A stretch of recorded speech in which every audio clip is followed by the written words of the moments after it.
My name is Millicent Walsh, and the day I discovered they'd transferred me to a branch scheduled for closure in 30 days, I realized that sometimes the cruelest betrayals come wrapped in corporate policy and signed by people who smile at you during coffee breaks. I had given them 12 years of my life, and they gave me 30 days to disappear. Have you ever felt the ground shift beneath your feet while everyone around you pretends everything is normal? Let me back up, because this story doesn't start with betrayal. It starts with belief. I was 24 when I joined Paramount Financial Solutions, fresh out of business school, eager to prove myself in a world that hadn't been particularly kind to women who looked like me. Mixed race, working class background, state school education. My father had been a postal worker for 37 years before his heart gave out at 59. My mother cleaned houses until arthritis claimed her hands. They'd sacrificed everything so I could be the first Walsh to wear a suit to work instead of overalls. Paramount wasn't just a job, it was validation. I started as a junior analyst, working 16-hour days, learning the systems, understanding the clients, building relationships that mattered. I was good at what I did. Not just competent, but exceptional. I could read a portfolio and see not just numbers, but stories, patterns, futures. Within 3 years, I'd been promoted to senior analyst. Within 6, I was managing a team of 8. Within 9, I was running the entire Northwest Regional Division. My boss, Gerald Hutchinson, was 56, silver-haired, impeccably dressed, with the kind of smooth confidence that comes from never having to prove yourself. He'd inherited his position through family connections. His uncle had been on the board, but he was smart enough to recognize talent when he saw it. Or so I thought. For years, he praised my work, recommended my promotions, told me I was indispensable. He introduced me to clients as the best mind in the company. He sent handwritten notes thanking me for pulling off difficult deals. He attended my wedding to Marcus, gave a toast that made everyone laugh, told me I deserved every happiness. I believed him. That's the part that still burns. Not that he betrayed me, but that I never saw it coming. The warning signs were there, of course. They always are. 6 months before the transfer, Gerald hired his nephew, Todd Hutchinson, fresh from an MBA program that cost more than my parents earned in their entire lives combined. Todd was 26, handsome in that generic way that comes from good genetics and better dentists, and utterly incompetent. But he had the right last name, the right connections, the right ease of privilege that made people overlook his mistakes. Gerald assigned Todd to shadow me. "Learn the ropes," he said. "You're the best teacher we have," he said. I didn't mind. I'd mentored dozens of young analysts over the years. I believed in lifting others up, sharing knowledge, building something bigger than myself. So I taught Todd everything: my client strategies, my portfolio management techniques, my relationship building approaches, even the small tricks I developed over 12 years of trial and error. Todd took notes, Todd asked questions, Todd smiled and thanked me and told me I was inspiring. And Todd went back to his uncle and claimed every single one of my innovations as his own. The first time I noticed something was wrong was during the quarterly board presentation. I'd prepared an extensive report on our regional expansion strategy, a plan I'd been developing for 18 months. It was brilliant. I don't say that often, but it was. It would have increased our market share by 30% while reducing operational costs by 15%. I'd run the numbers hundreds of times, stress-tested every scenario, prepared for every question. 2 days before the presentation, Gerald called me into his office. There'd been a change of plans, he said. Todd would be presenting the strategy instead. It would be good experience for him, Gerald explained. I'd still get full credit, of course. The board just wanted to see how the younger generation was thinking. I should have fought back right then. But I was a team player. I believed in the company. I believed in Gerald. So I handed over my presentation, spent hours coaching Todd on the finer points, made sure he understood every nuance. Todd presented my work flawlessly. He'd memorized it word for word, added a few jokes that landed well, fielded questions with the confidence of someone who'd never known failure. The board loved him. They loved his fresh perspective and innovative thinking. Gerald beamed like a proud father. And I sat in the back of the room, watching a 26-year-old take credit for 18 months of my life. Afterward, Gerald pulled me aside. "You understand, don't you?" he said. "Todd's family. We need to position him for bigger things. You'll still get your bonus. You're still invaluable. But Todd needs visibility." I understood. I understood that in this world, mediocre men with the right last name would always rise faster than exceptional women who had to earn everything. But I swallowed my anger, smiled, said, of course I understood, because I still believed that merit mattered, that hard work would be recognized, that loyalty would be rewarded. 3 months later, Todd was promoted to Vice President of Strategic Development, the position I'd been promised for 2 years. The position Gerald had assured me was mine once the regional expansion was complete. You've probably guessed where this is going. But the reality was worse than you imagine. The transfer notification came on a Wednesday morning in March, delivered via email at 7:45. Standard corporate efficiency. No phone call, no in-person meeting, no explanation. Just a form letter stating that effective April 1st, I would be transferred to the East Valley branch as interim manager during their transition period. Attached was a map showing the branch location, 43 miles from my home, and a contact number for HR if I had questions. I had questions. I had so many questions that I could barely breathe. I went straight to Gerald's office. His assistant tried to stop me, but I walked past her, opened the door without knocking. Gerald was on the phone, feet up on his desk, laughing about something. He saw me and his smile flickered, just for a moment before the corporate mask slid back into place. He ended his call. "Millicent," he said, "I was going to talk to you about this. About transferring me to a dying branch with no warning." I kept my voice level, professional, even though my hands were shaking. "The East Valley branch is closing in 30 days. That's not a transfer. That's a termination with extra steps." Gerald leaned back in his chair, steepled his fingers in that way men do when they want to appear thoughtful. "The company is restructuring," he said. "We need experienced managers to handle these transitions smoothly. You're the best we have for this kind of delicate situation. I built the Northwest Regional Division from nothing," I said. "I increased revenue by 300% in 5 years. I have never missed a target, never lost a major client, never given you anything less than excellence. And you're sending me to close down a failed branch?" "It's temporary," Gerald said. "Just help us wrap things up cleanly and we'll find you another position." Liar. I didn't say it out loud, but he saw it in my eyes. We both knew there was no other position.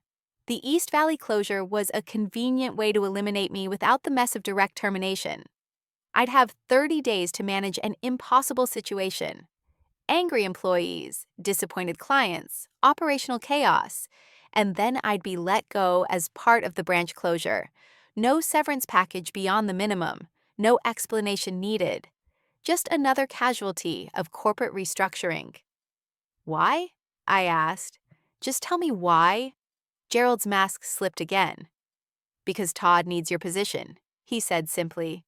"And because you were starting to make waves about the presentation situation. The board doesn't like drama, Millicent. They like team players."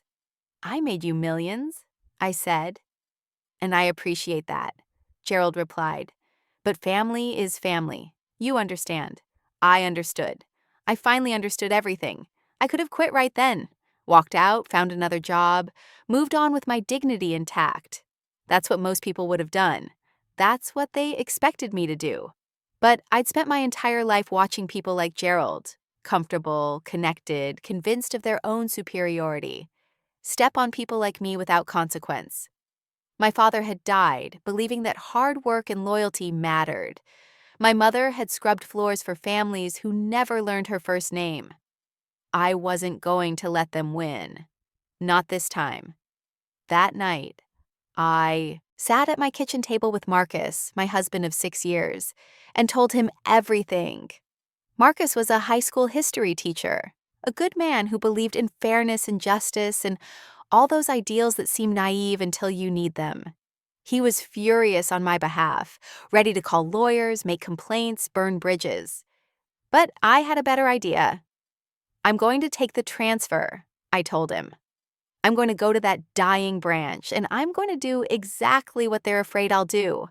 I'm going to look at everything, every file, every transaction, every decision that led to that branch failing. And if I find what I think I'm going to find, I'm going to make sure Gerald and Todd pay for this. Marcus studied my face in the dim kitchen light. That's risky, he said quietly. You could lose everything. I've already lost everything that matters, I replied. Now I'm going to make sure they do too. The East Valley branch was worse than I'd imagined. It was housed in a strip mall between a discount furniture store and a check cashing place, the kind of location that screamed desperation and poor planning.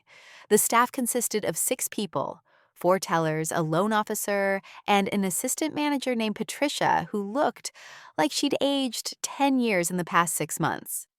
Patricia met me on my first day with the exhausted resignation of someone who'd given up fighting. "You're the closer," she said flatly. "They sent you to turn off the lights and hand out the pink slips." "I'm here to understand what happened," I said, "and to make sure everyone is treated fairly." She laughed, bitter and tired. "Fair. That's a good one." But over the next week, as I dug into the branch's records, Patricia warmed up to me.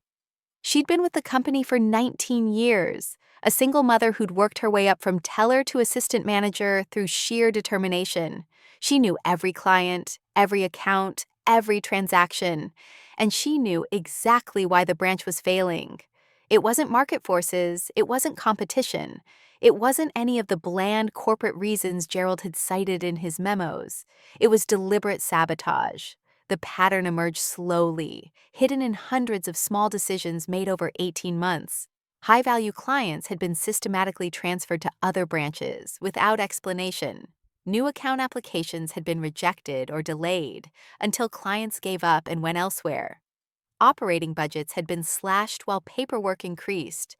Staff requests for support or resources had been ignored or denied. Marketing materials had never arrived. Technology upgrades had been postponed indefinitely. Someone had been strangling this branch slowly, making it fail, ensuring it would need to close. And every decision, every memo, every policy change bore the same signature: Todd Hutchinson, Vice President of Strategic Development. Patricia showed me the files late one night, after everyone else had gone home. She'd been keeping copies, she admitted. She knew something was wrong, but she didn't know what to do about it. Who listens to a single mother working in a failing branch in a strip mall? "I listen," I said, "and I think I know why this branch had to fail." I spent the next 2 weeks building my case. I worked 18-hour days, cross-referencing documents, tracking money flows, following the trail of decisions that had doomed East Valley. And the more I looked, the clearer it became. Todd hadn't just killed this branch, he'd cannibalized it to make himself look good. Every high-value client transferred from East Valley had gone to branches where Todd could claim credit for growth. Every rejected loan application had freed up capital for investments Todd had recommended. Every cost-cutting measure had generated savings that showed up in Todd's performance reviews. He'd systematically destroyed a functioning branch and 23 careers, 23 families depending on those paychecks, to pad his resume and justify his promotion. And Gerald had known. Of course Gerald had known. He'd approved every transfer, every budget cut, every policy change. He'd signed off on the closure. He'd sent me here to clean up Todd's mess and take the blame for the failure. But they'd made one critical mistake. They'd underestimated me. I spent my evenings at home, building a second file. This one wasn't for internal review. This one was for the Securities and Exchange Commission, the State Attorney General's office, and several financial journalists I'd known for years. Because as I dug deeper, I found something even worse than corporate politics and nepotism. I found fraud. Todd's strategic investments, the ones that had made him look like a genius, that had impressed the board, that had justified his rapid promotion, were based on insider information. He'd been front-running client trades, using confidential portfolio data to position the company ahead of major market moves, generating returns that looked miraculous but were actually illegal. Gerald had been helping him, providing access to client information, approving trades that should have raised red flags, burying the evidence in the chaos of multiple branch operations. They'd been using East Valley as a testing ground, a place remote enough and small enough that nobody would notice the irregularities. And when the pattern became too obvious, they decided to close the branch and eliminate everyone who might ask questions, including me. I almost smiled when I realized it. They'd sent me here to silence me, but instead, they'd given me access to everything I needed to destroy them. The hard part was waiting. I had to let the 30 days play out, had to document everything properly, had to build a case that would be bulletproof. I worked with Patricia and the other staff members, treating them with the respect and honesty they deserved. I helped them update resumes, write reference letters, connect with opportunities at other companies. I made sure they understood that the branch failure wasn't their fault, that they'd been set up, that they deserved better. And quietly, I built my bomb. On day 28, 2 days before the branch was scheduled to close, I received a call from HR. Standard exit interview, they said. Tomorrow at 2. Gerald would be attending personally to thank me for my service. Perfect. I arrived at corporate headquarters at 1:30, carrying a single leather portfolio. Gerald's assistant greeted me with false warmth, offered me coffee I didn't want, made small talk I didn't hear. At 2 exactly, she ushered me into Gerald's office. Gerald was there, looking relaxed and confident. Todd was there too, smirking slightly, enjoying his victory. And Jennifer Carlson, the head of HR, sat with her laptop open, ready to process my termination paperwork. Millicent, Gerald began, that familiar false warmth in his voice. First, I want to thank you for handling the East Valley situation with such professionalism. I know it wasn't easy. I said nothing. Just opened my portfolio and removed 3 documents. I've prepared my exit report, I said calmly, sliding the first document across Gerald's desk. This outlines the operational failures that led to the East Valley closure. I think you'll find it very thorough. Gerald glanced at it, nodded approvingly. Excellent. This will be helpful for our post-mortem analysis. I'm sure it will, I agreed. I also prepared a supplementary analysis. This one identifies the specific decisions and decision-makers responsible for the branch failure. I slid the second document across. Gerald's confidence flickered as he scanned the first page and saw Todd's name highlighted in yellow again and again, next to every destructive policy change. Millicent, Gerald said slowly. I'm not sure this kind of finger-pointing is productive. I'm not pointing fingers, I said. I'm documenting facts, dates, decisions, outcomes, all backed by internal memos and emails. I've included copies of everything in the appendix. Todd leaned forward, his smirk fading. What are you trying to do here? My job, I said simply. I was sent to understand what happened at East Valley. Now I understand.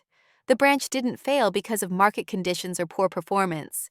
It failed because someone deliberately destroyed it to generate performance metrics for themselves. The room went very quiet. That's a serious accusation, Jennifer said carefully. Do you have evidence to support it? I do, I said, and I've shared it with several parties who have a professional interest in corporate fraud and securities violations. I slid the third document across Gerald's desk. It was a letter, signed by me, dated that morning, addressed to the SEC, the State Attorney General, and copied to 3 major financial news outlets. Attached were 200 pages of evidence documenting Todd's insider trading, Gerald's approval of illegal transactions, and the systematic destruction of the East Valley branch to cover their tracks. This is insane, Todd said, but his voice had lost its confidence. You can't prove any of this. I can prove all of it, I replied.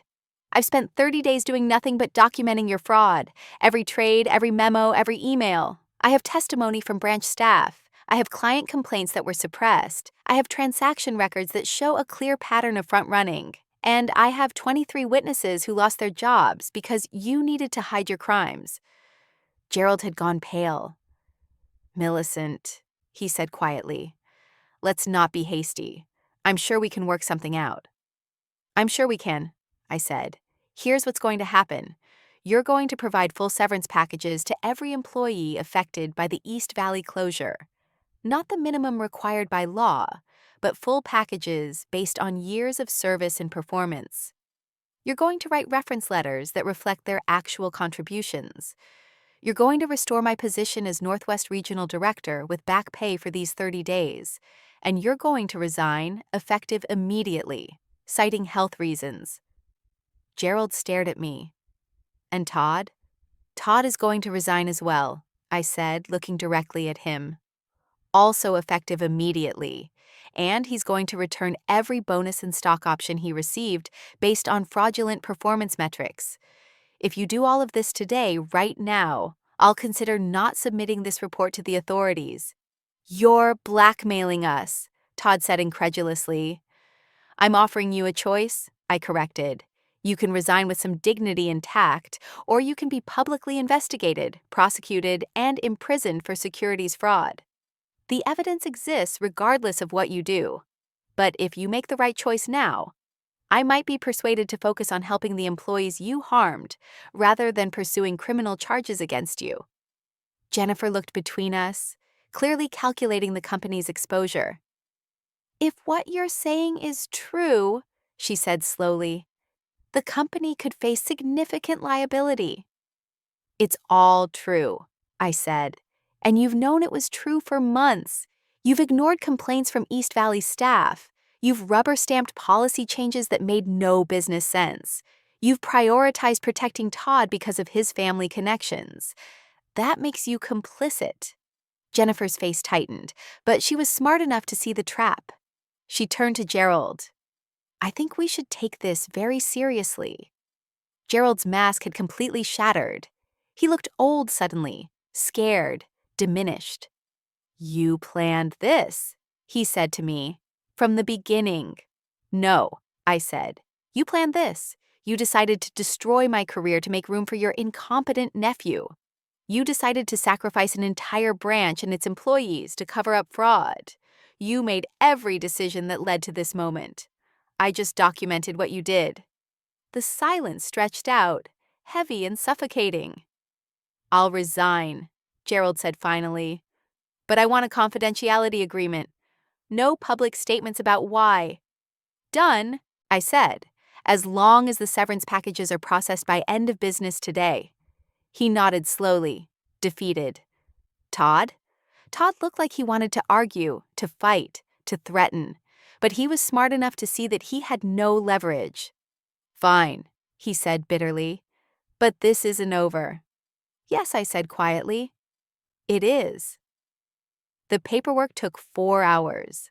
By 6:30 that evening, I had signed agreements guaranteeing full severance for all East Valley employees, reference letters, my reinstatement as Northwest Regional Director, and resignation letters from both Gerald and Todd. The company issued a brief press release citing executive transitions for personal reasons. The employees got their packages. Patricia got a generous settlement and a reference letter that helped her land a better position at a community bank. The others found new jobs within weeks, supported by honest recommendations and fair compensation. I got my career back, but more than that, I got something Gerald and Todd never understood. I got justice. Not the clean, simple justice of movies and fairy tales, but the messy, complicated, deeply satisfying justice of forcing powerful people to face consequences for their actions.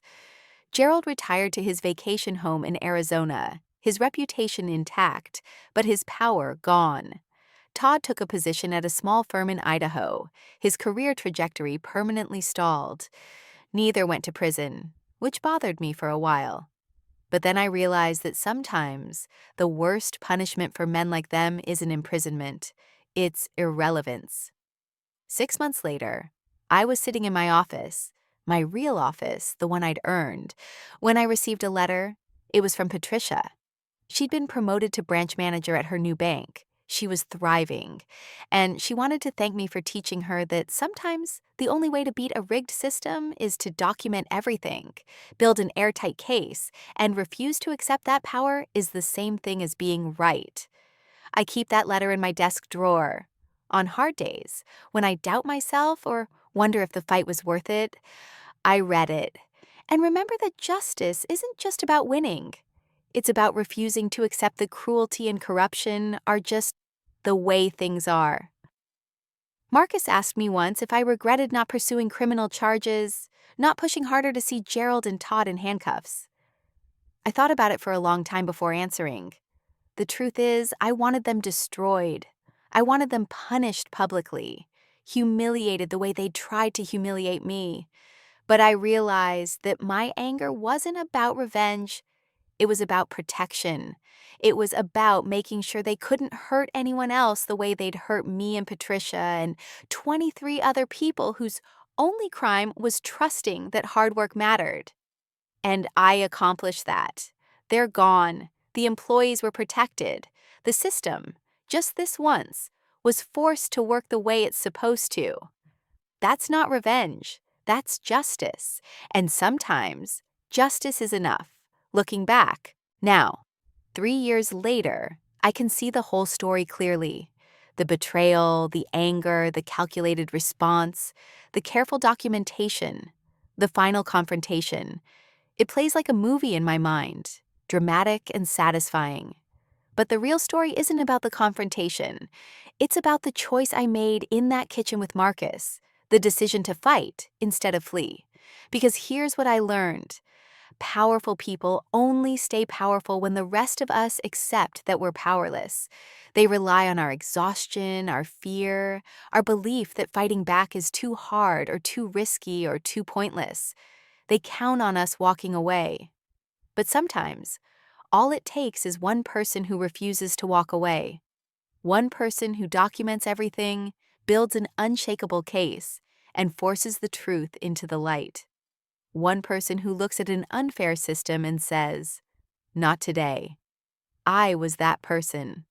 Not because I was special or extraordinary, but because I was angry enough to care and smart enough to plan and stubborn enough to see it through. And if I can do it, so can you. The corporate world likes to pretend that merit matters, that hard work is rewarded, that fairness is guaranteed. But we all know better. We've all seen the mediocre men promoted over talented women. We've all watched nepotism triumph over excellence. We've all felt the sick weight of injustice wrapped in policy documents and corporate doublespeak. But here's the thing they don't tell you. Systems built on corruption are fragile. They depend on silence and acceptance. They collapse when someone refuses to be silent, refuses to accept, refuses to disappear quietly into the night. I almost let them win. I almost walked away, found another job, convinced myself that fighting back wasn't worth the risk.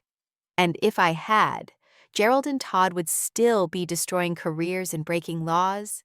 Patricia would still be wondering what she did wrong, and 23 families would still be suffering for crimes they didn't commit.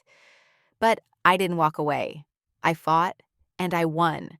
Not perfectly, not completely, but enough. Sometimes, enough is everything. My name is Millicent Walsh. I gave 12 years to a company that tried to throw me away like I was nothing. They transferred me to a dying branch, gave me 30 days, and expected me to disappear.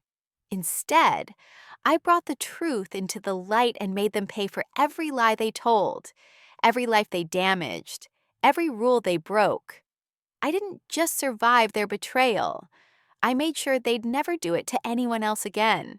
In the end, the greatest revenge isn't destruction. It's proof that integrity doesn't lose. It just takes longer to win.